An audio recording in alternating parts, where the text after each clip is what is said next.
Continuing with reading my English translation of the Quran,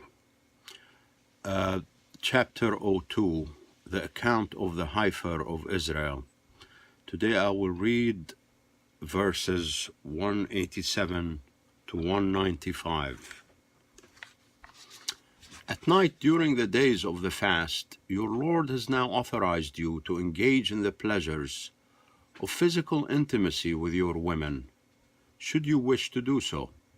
You have a need that is rooted in your physical nature, and they have a need as well. Just like the garments that cover your shame, your wife protects your dignity and gives it a cover from its exposure to the shame of need. As you protect her dignity, covering it from its exposure to the shame of primal need.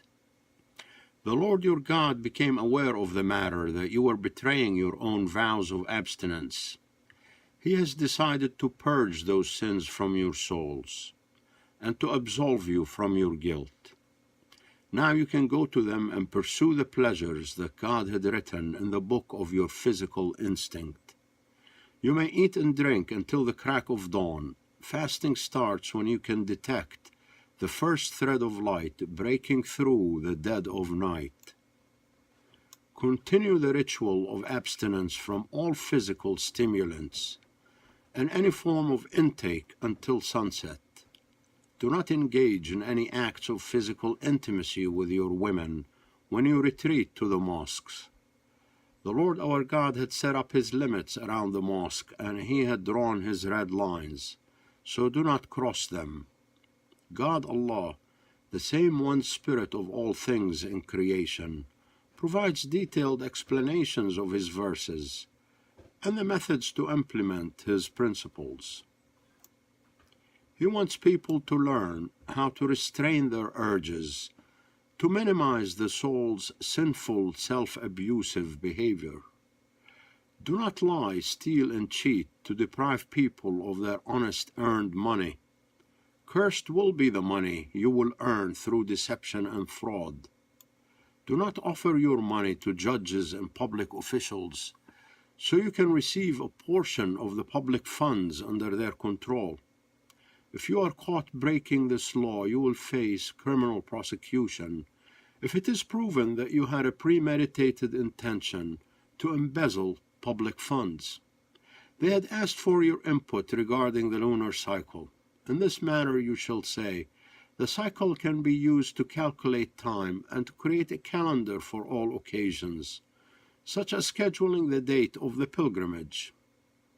It is not a virtue to enter a house like a shady character through its back door.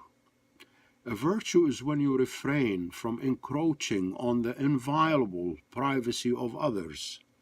Observe the protocols of mutual respect and the etiquette of consensual hospitality.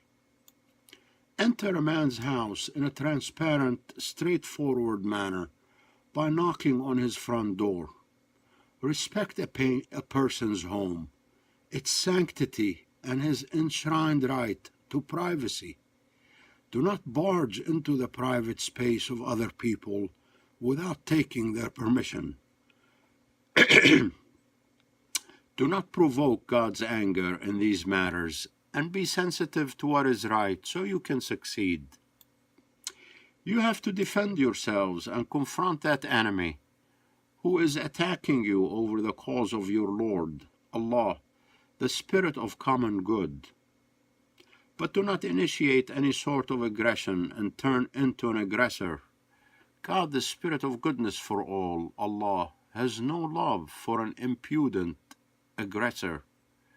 Confront the one who had made you his enemy, and strike him with a deadly blow wherever you may encounter him. Drive your enemy with a persuasive force out of the land that they had brutally driven you out of. An ideological divide in the one house is more destructive than war. You have to fight to unite your house.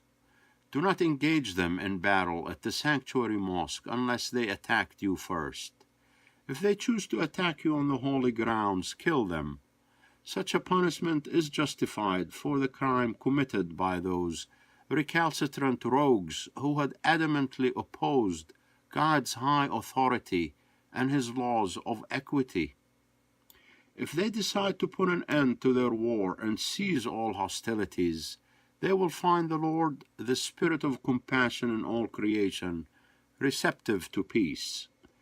God's willingness to forgive has no limits because it is imbued in his nature to be compassionate and forgiving to all people.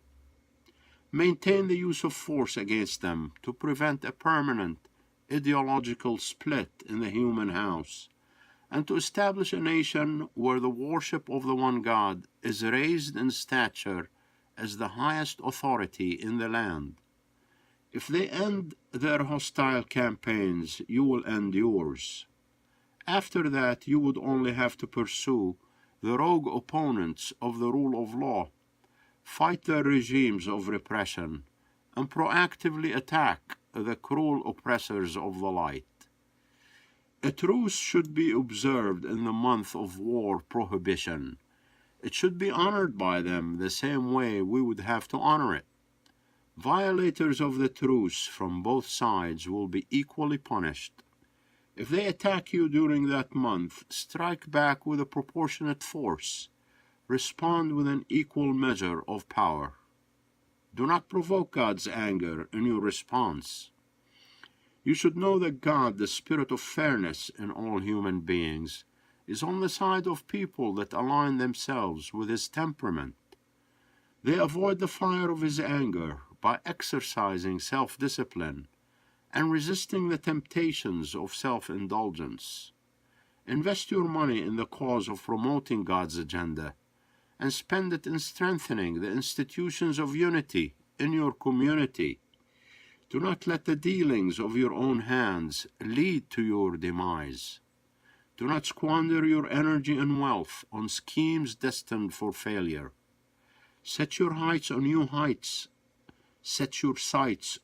heights of excellence that can be achieved in every field, because God, the Spirit of impeccability, loves people who set no limits to the potential of perfection.